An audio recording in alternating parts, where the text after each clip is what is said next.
In this lesson, we will introduce you to linked list data structure. In our previous lesson, we tried to implement a dynamic list using arrays, and we had some issues there. It was not most efficient in terms of memory usage, in terms of memory consumption. When we use arrays, we have some limitations. To be able to understand linked list well, we need to understand these limitations. So I'm going to tell you a simple story to help you understand this. Let us say this is computer's memory and each partition here is 1 byte of memory. Now as we know, each byte of memory has an address. We are showing only a section of the memory, that's why it is extending towards the bottom and the top. Let's say the address increases from bottom to top. So if this byte is address 200, the next byte would be address 201, and next byte would be address 202, and so on. What I want to do is I want to draw this memory from left to right horizontally instead of drawing it from bottom to top like this. This looks better. Let's say this byte here is address 200, and as we go towards the right, the address increases. So this is like 201, and we go on like 202, 203, and so on. It doesn't really matter whether we show memory from bottom to top or left to right. These are just logical ways to look at the memory. So coming back to our story, memory is a crucial resource and all the applications keep asking for it. So Mr. Computer has given this job of managing the memory to one of his components, to one of his guys, who he calls the memory manager. Now this guy keeps track of what part of the memory is free and what part of the memory is allocated, and anyone who needs memory to store something needs to talk to this guy. Albert is our programmer and he is building an application. He needs to store some data in the memory, so he needs to talk to the memory manager. He can talk to the memory manager in a high level language like C. Let us say that he is using C to talk to the memory manager. First he wants to store an integer in the memory. So he communicates this to memory manager by declaring an integer variable, something like this. The memory manager sees this declaration and he says that okay, you need to store an integer variable, so I need to give you 4 bytes of memory, because integer variable is stored in 4 bytes in a typical architecture. And let us say in this architecture it is stored in 4 bytes. So the memory manager looks for 4 bytes of free space in the memory and assigns it or allocates it for variable x. Address of a block of memory is the address of the first byte in the memory. So let us say this first byte of memory here is at address 217. So variable x is at address 217. So memory manager kind of communicates it back to Albert that hey, I have assigned address 217 for your variable x. You can store whatever you want there, and Albert can fill in any data into this variable. Now Albert needs to store a list of integers, a list of numbers, and he thinks that the maximum number of integers in this list will be 4. So he asks the memory manager for an integer array of size 4 named A. Now array is always stored in memory as one contiguous block of memory. So memory manager is like, okay, I need to look for a block of memory of 16 bytes for this variable, this array A. So the memory manager allocates this block starting address 201 and ending address 216 for this variable A, which is an array of 4 integers. Because array is stored as one contiguous block of memory and memory manager conveys the starting address of this block, whenever Albert tries to access any of the elements in the array, let's say he tries to write some value at the 4th element in the array, which he accesses as A3, Albert's application knows where to write this particular value because it knows the base address, the starting address of the block A, the array A, and from base address, using the index which is 3 here, it calculates the address of A3. So it knows that A3 is at address 213. So to access any of the elements in the array, the application takes constant time. And this is one awesome thing about arrays, that irrespective of the size of the arrays, an application can access any of the elements in the array in constant time. Now let's say Albert uses this array of 4 integers to store his list. So I'll fill in some values here at these positions. Let's say this is 8, this is 2, this is 6, this is 5, this is 4. Now Albert at some point feels that, okay, I need to have one more element in this list. Now he has declared an array of size 4 and he wants to add a 5th element in the array. So he asks the memory manager that, hey, I want to extend my array A. Is it possible to do so? I want to extend the same block. And the memory manager is like, when I allocate memory for an array, I do not expect that you will ask for an extension. So I use whatever memory is available adjacent to that block for other variables. In some cases I may extend the same block, but in this case I have an element and a variable x next to your block, so I cannot give you an extension. So Albert is like, what all options do I have? Memory manager is like, you can tell me the new size and I can recreate a new block at some new address, and we will have to copy all the elements from the previous block to the new block. So Albert says that, okay, let's do it.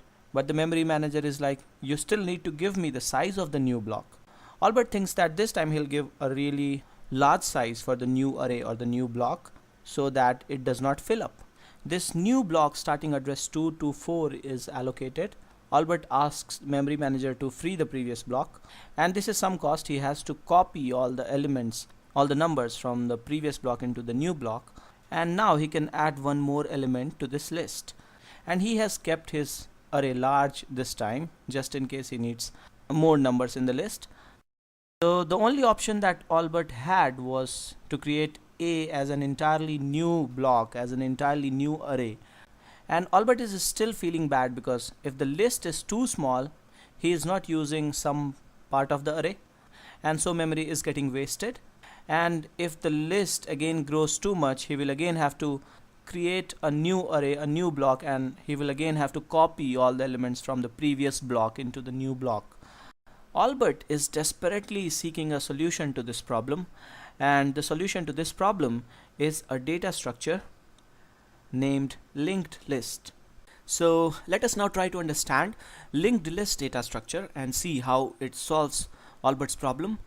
What Albert can do is that instead of asking the memory manager for an array, which will be one large contiguous block of memory, he can ask memory for one unit of data at a time, for one element at a time in a separate request. I'm cleaning up the memory here.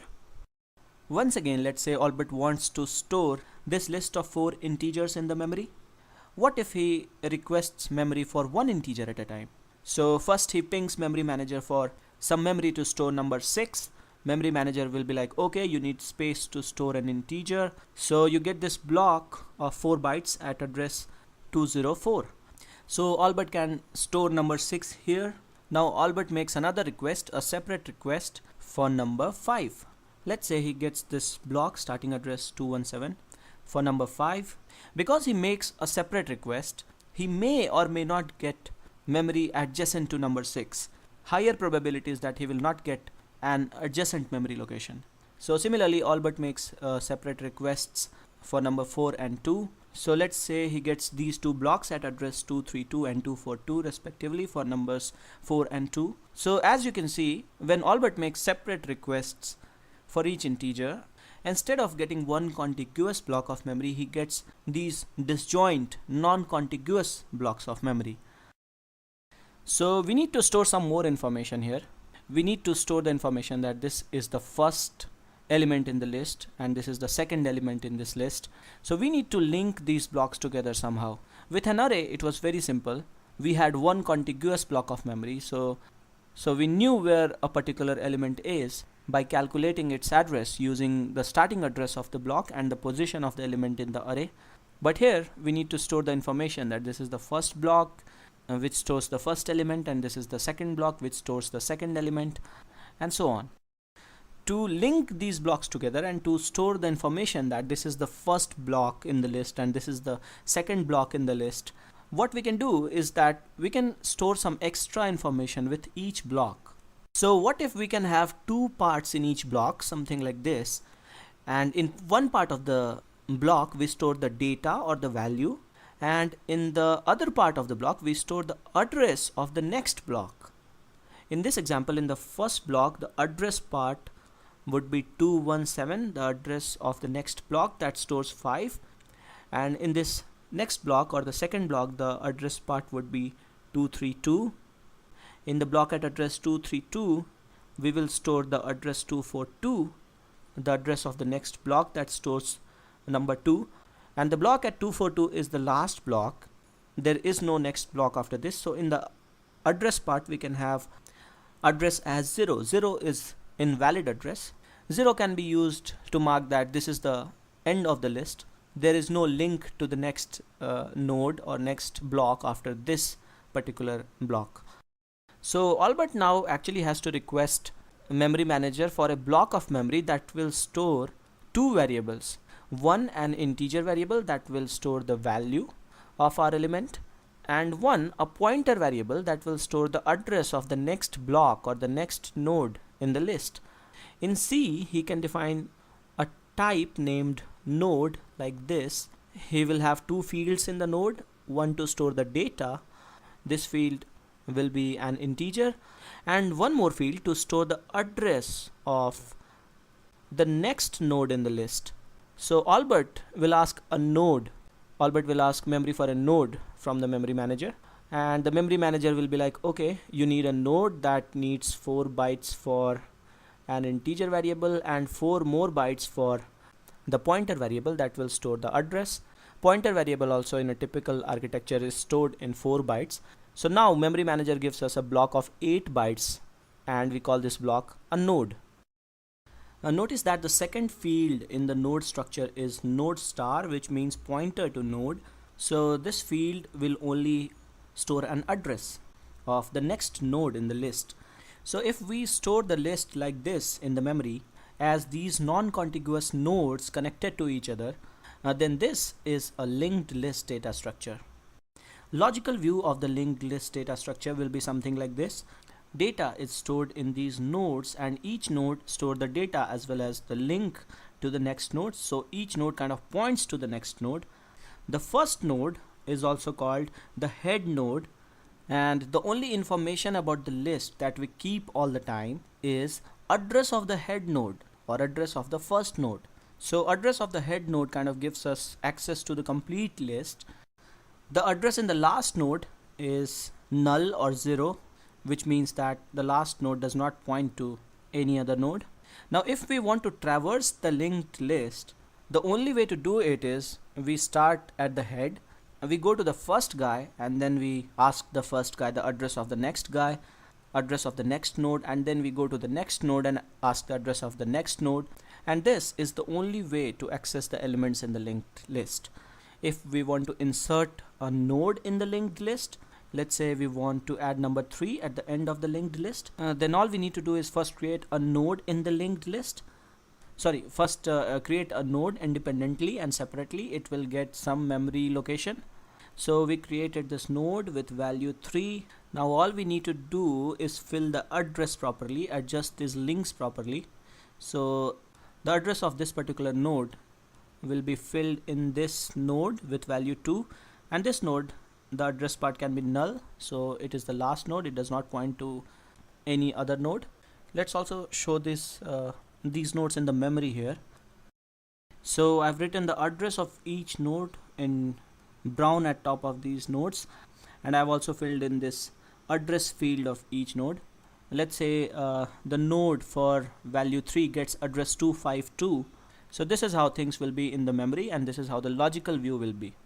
The linked list is always identified by the address of the first node, and unlike arrays, we cannot access any of the elements in constant time.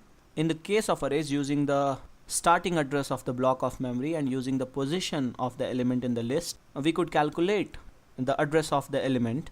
But in this case, we have to start at the head and we have to ask this element for next element and then ask the next element who is your next. It's like playing treasure hunt. You go to the first guy and then you get the address for the second guy, and then you go to the second guy and you get the address for the third guy.